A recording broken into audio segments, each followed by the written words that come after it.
In this video, I'll be showing you how to fix Android phone not charging. Now, if your Android phone isn't charging, it's usually a conflict between the new AI battery protection software or physical debris in the USB ports.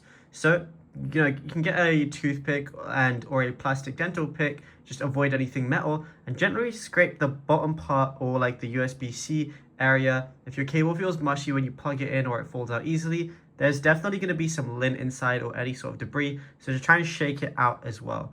And what you can also do is go over to your settings. So we're going to swipe down on the top right, then press the little settings wheel icon. Then from here, go over and find the battery option. So I'm going to go to battery right now, and then go over to battery protection. As you can see, my battery protection is currently on.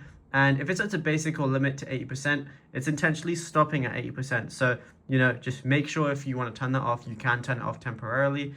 And what you can also do is if it's still not charging, go ahead and try and force restart it. So you can press the volume down and the power button together, and then just go ahead and restart. And then after the restart, it should hopefully work.